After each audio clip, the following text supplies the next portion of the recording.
हाय सांग माने आसतु देखेबी गोटे बढ़िया जिनसटे देखंतु एटा कौन जानिचंत किए कहले 100 ରୁ 90% लोक जानी नथिबे जिनसटा कौन बोली आ एटा को खिया जाए बोली जानी नथिबे। आसतु आज ये रेसिपीटा बनेबा सांग माने जदि मो चैनल रे आपण माने नुआ अछंती ताहले चैनल को सब्सक्राइब करंतु गोटे लाइक आउ शेयर कर देबे। एटा को गोटे अलगा पात्र रे काढी नबा एथिरे हमर जीव किछि रसुण आउ 2टा कंचा लंका लंकाटा राग होइतिले बहुत बढ़िया।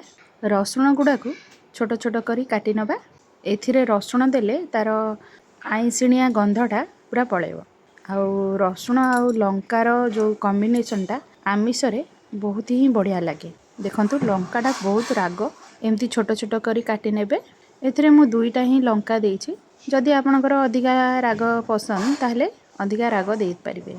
जेउ सांग माने मो चैनल सहित आगरू जोड़ी ही अछंती आउ वीडियो सब बेले देखुछंती मते कमेंट भी करूछंती से मानको बहुत बहुत धन्यवाद। आपण मानको पई मो एते बाट आसी परिची एई भली भाबरे मो सहित जोड़ी हेई रुहंतु आउ आपण मानकर सहयोग मते एमती मिलु थाउ। लंका आउ रसुण को एथिरे भल से गोळेई नबा।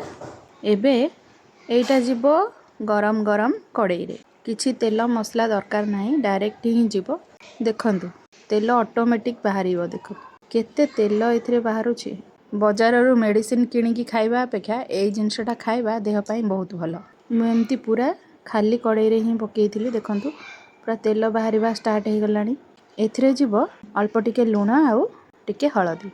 मु एथिरे कंचा लंका 2टा देइछि आउ लंकाटा बहुत राग सेति पई मु लंका गुंड यूज करेनी जदि आपण चाहिबे लंका गुंड यूज करि परिबे।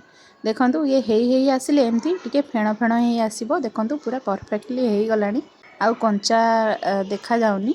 गैस टाको ऑफ कर दबा। गैस ऑफ कर सारला परे देखंतु ये एमती ही देखा जिवो।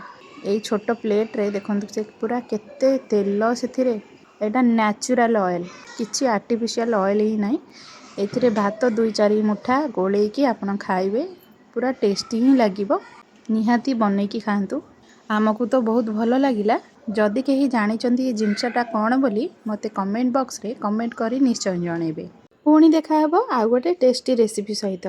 रहउछि बाय बाय।